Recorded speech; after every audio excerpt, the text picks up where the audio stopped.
Olá pessoal, sejam bem-vindos ao Mundo Racional. Hoje trago para vocês um depoimento de nossa amiga Ateneia Araújo. Ateneia tem um canal de ateísmo no YouTube com o mesmo nome. Visite o canal de nossa amiga, tenho certeza que você não vai se arrepender. Vamos ao depoimento de nossa amiga. Por que deixei de ser evangélica? Abre aspas. A fé que deveria ser vivenciada com mais sobriedade torna-se o remédio para todas as dores da vida, carregada de superstição e negando, muitas vezes, a nossa responsabilidade em relação à vida, a nossa necessidade de lutarmos com aquilo que acreditamos. Fecha aspas. Palavras de um anônimo. Eu fui evangélica principalmente por influência de minha mãe, que foi criada numa família evangélica. Lembro que assistia muito a programas evangélicos em que pessoas davam depoimentos dizendo como Jesus tinha transformado suas vidas. Muitas diziam que estavam com suas famílias destruídas, com doenças terminais, mergulhadas em vícios, perversões sexuais, e era realmente comovente ouvi-las falar de que forma elas tinham tido suas vidas restauradas e agora viviam apenas para Cristo. Com o tempo, minha mãe me convenceu a frequentar e eu passei a ir à igreja presbiteriana Renascer e à congregacional. Muitos eram os que davam depoimentos, e os pastores davam maravilhosos sermões de como Deus nos daria a vitória, faria milagres em nossas vidas e tudo mais. Também era bastante empolgante ouvir os que cantavam hinos, especialmente os de Aline Barros, Cassiane, Melissa e André Valadão. Era comum que dissessem a esse ou aquele fiel que Deus tinha grandes planos na sua vida. E uma vez um pregador que havia sido presidiário e falava de como Cristo o resgatara da vida de traficante de drogas, acordando-o para a verdade e o amor, e o curara de um câncer na região anal. Apontou-me e falou que seriam feitas maravilhas em minha vida. Minha mãe se empolgou bastante, dizendo-me que eu deveria ter fé para receber minha bênção. Entretanto, com o tempo, fui vendo que havia coisas que não encaixavam. Primeiro, eu só via maravilhas ocorrendo nas vidas das pessoas que davam depoimento nos programas evangélicos de televisão, ou nas que iam dar testemunho nos cultos. Nunca nada ocorreu na minha vida ou na de outra pessoa que eu conhecia. Há uma senhora que conheceu minha mãe desde criança, cuja vida jamais mudou em nada. Ela anda com a Bíblia debaixo do braço, embora seja analfabeta. Crê que houve um dilúvio universal, mas a vida dela é praticamente a mesma há anos. Aliás, Jesus que resgatou muitos das drogas e álcool, jamais resgatou o filho dela do alcoolismo. Além dessa senhora, muitas pessoas que frequentam esses cultos há anos nunca viram nada acontecer em suas vidas em 20 ou 30 anos. Em alguns casos, suas vidas pioraram. Várias se divorciaram, viram seus filhos se perderem para as drogas. Entretanto, elas nunca contestaram e falam que Deus lhes dá forças. É frequente que os pastores, quando falamos sobre problemas familiares que enfrentamos, aconselhem-nos a orar para que Jesus toque o coração daquela pessoa, caso seja um marido violento ou pai abusivo, filho problemático e por aí vai. Porém, muitas são as pessoas que oram há anos e os comportamentos daquelas pessoas que estão erradas em nada mudam. Então, Disse que Deus não pode desrespeitar o livre-arbítrio. Como vemos, prometem uma coisa e a realidade é outra. Os próprios pastores que oram pelas famílias têm suas famílias desestruturadas. São diversos os episódios de pastores que traem ou abandonam suas esposas, têm filhos drogados ou até abusam de fiéis. E, embora seja muito falado por fiéis que Jesus restaura famílias e até cura homossexuais, só vemos esses milagres mesmo em depoimentos. Uma evangélica que conheço me falou sobre um transexual que, segundo ela, tinha seios e até AIDS, a que Jesus teria resgatado. Entretanto, como há pastores que têm filhos homossexuais ou até se revelam homossexuais. Houve o caso de um que a própria mulher o deixou por outra mulher. E muitos homossexuais dizem que há anos oram para que Deus os cure, sem que consigam se curar de sua doença, que é vista como uma abominação dentro das igrejas e templos. Conheço a história de um rapaz transexual que me contou que a mãe dele, que frequenta a Assembleia de Deus, levou a um pastor que disse que ele tinha 10 demônios dentro dele. Ele falou que foi horrível a experiência de ser exorcizado. Falando-se em exorcismo, eles culpam o demônio por tudo e acham que tudo que não for conforme o que pregam é do demônio. Quando falei sobre um pai que maltratava a esposa e os filhos, 2 fiéis me disseram que isso não era ele, mas o demônio. Ou seja, uma pessoa nunca é responsável por seus atos. Temos até a impressão que isso deveria servir de prova no tribunal quando alguém cometesse um assassinato, já que ninguém age por si só, mas sob influência do demônio. A mesma evangélica que me falou do transexual era contra ouvir rock. De acordo com ela, cada música de rock tinha um diabo escondido, e essa era a razão pela qual o Cazuza teria morrido de AIDS. Eu cheguei a contestar, falando que ele contraíra a AIDS porque tinha uma vida sexual irresponsável. Parece que ouvir música ou ler livros que não seja do nicho evangélico é um pecado grave. Fui muito criticada por ler livros e assistir a filmes de terror e me aconselharam muito a deixar de ouvir Legião Urbana, como se essas músicas fossem amaldiçoadas. Muitos são os que dizem e os que só leem a Bíblia. Mesmo assim, dá-se para notar que esses que só têm a Bíblia como livro não a conhecem bem, pois não conhecem suas contradições e não gostam quando damos exemplos da crueldade de Javé no Antigo Testamento. Desenhos animados, Disney e músicas são alvo dos evangélicos que falam que tudo é o demônio.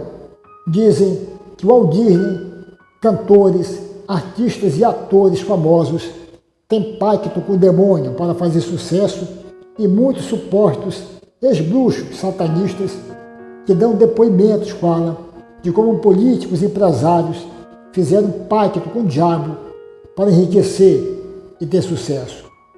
Mas a Disney é o alvo favorito. Eles chegam a confundir o Hades do desenho Hércules com Satanás. Um pastor falou que Pocahontas, outro desenho Disney, significaria espírito do abismo. Eu cheguei a explicar a ele que Pocahontas não é isso, pois foi uma personagem real da história norte-americana. Qualquer um que pesquise no Google logo saberá. O significado do nome é Pequena Travessa. O pastor, porém, falou no hábito dos índios de chamar os mortos e, quando falei que era cultural, ele explicou que o fato deles ignorarem não os salvaria do julgamento de Deus. Isso me pareceu injusto, se eles não sabiam quem era Cristo, não podiam ser condenados só por ignorância. O próprio Sam Harris fala como é absurdo o criminoso que se converte à hora da morte e se salvar, enquanto alguém, mesmo sendo bom, só por não ter aceitado Jesus, ser condenado. Também só vemos pessoas possuídas e sendo exorcizadas nas igrejas evangélicas. Isso jamais é visto em igrejas católicas. Vemos muitos pastores orarem pela saúde dos fiéis, porém nunca soube de um fiel, a não ser nos já falados testemunhos, que tenha se curado de câncer ou outra doença grave apenas por oração. Porque nunca vemos um pastor ir a esses hospitais com corredores cheios de doentes para curá-los. Jesus teria dito que quem cresce nele faria maravilhas, mas não vemos nenhum pastor ou pessoa cheia de fé curando alguém apenas pela fé.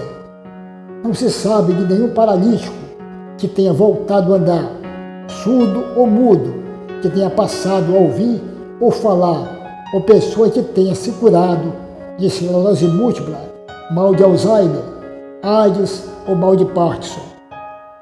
E o Jesus que curou cegos de nascença, por sinal, não cura ninguém de uma simples miopia.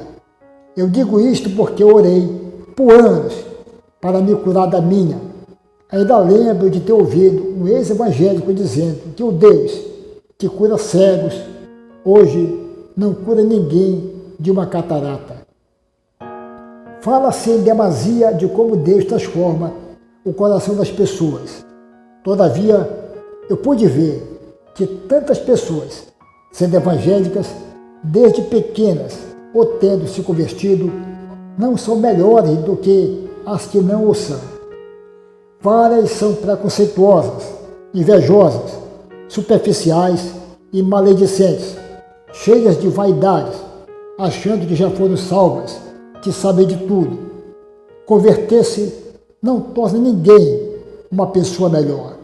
Mas, nos programas evangélicos, temos a impressão de que qualquer pessoa que não seja evangélica só anda no caminho errado. Comecei a contestar isso ao ver que muitos ateus, agnósticos, pessoas de outro credo, ou que apenas não seguem nenhuma religião, não são necessariamente pessoas que andam no caminho errado. A grande maioria tem uma boa vida familiar, trabalha, vive de forma honesta e não faz mal a ninguém. Só que dizer isso a evangélicos parece ofensivo. Eles respondem que de nada adianta a nossa vida estar boa se não temos Jesus. Só o caminho deles é o correto. Quando não vemos nenhuma promessa se realizar na nossa vida, logo surgem as justificativas, que nunca variam e são sempre superficiais. Tudo é só no tempo de Deus. Isso é Deus testando sua fé. Talvez o que você queira não esteja nos planos de Deus. Ou então, as coisas são mais difíceis para as pessoas de Deus. Eu aceitei isso por um tempo, embora algo dentro de mim me dissesse que isso não era satisfatório. Hoje, entendo que, se não sei, as pessoas também não sabem. Elas agem como se tivessem ligação direta com Deus, porém vemos que não se aprofundam em nada, apenas vão logo dizendo verdades, como se pudesse explicar tudo. Lembro bem de quando me irritei com uma cabeleireira, quando ela falou que um amigo meu, que tinha cometido suicídio, estava no inferno. Eu odiei porque, se temos de entender o ato que uma pessoa comete na loucura da dor, que Deus, supostamente tão perfeito e acima das imperfeições humanas, seria tão insensível a ponto de condenar alguém eternamente por um ato impensado que ela cometeu contra si mesma. Na verdade, o que esses pastores pregam acaba por prejudicar nosso discernimento. ficamos presos numa ilusão de que um dia ocorrerão os milagres que Deus prometeu. Vemos o tempo passando e, muitas vezes, por nos focalizarmos demais só nessas promessas, deixamos de fazer logo algo que poderia resolver nossas vidas. Sejamos francos, alguma vez alguém viu sua vida mudar por milagre? Não, nenhuma mudança veio de repente, mas foi sempre fruto de um processo longo e sofrido. E tudo isso contesta o que afirma de que as coisas virão no tempo de Deus. Se não corrermos atrás de nada, nunca chegará o tempo de conseguirmos um emprego. Orar e não entregar currículos ou fazer concursos não adiantará de nada, pois empregos não caem do céu, não vêm embrulhados em pacote. Nesses tempos, eles passam a imagem de Deus como a de um gênio da lâmpada, ou a de um Papai Noel, que, na hora certa, que talvez nunca venha, aparecerá trazendo o tempo de bonanças. Errado. Sabemos bem que enfrentaremos problemas na nossa vida inteira. Conseguir o que queremos também não traz felicidade. Muitos ex-crentes disseram que viram pessoas que morreram sem que nada mudasse em suas vidas. As coisas mais importantes de nossas vidas vêm após muito esforço. Sair dessa ilusão foi muito difícil e sofrido. Quando eu estava cansada de esperar milagres, ouvi a minha mãe dizer que eu tinha que ter fé, que eu não estava acreditando nas bênçãos que viriam. Eu acabava me sentindo culpada por duvidar, mas nenhuma bênção veio. Nada do que aquele pregador disse que me aconteceria, aconteceu. E, por ter dado ouvidos ao que me disseram, deixei de fazer coisas que poderiam ter melhorado antes minha vida. Disseram-me para esperar o tempo de Deus. Quando esse tempo chegará? Nunca. Sei que, se algo ocorrer na minha vida, terei sido eu que fiz com que acontecesse.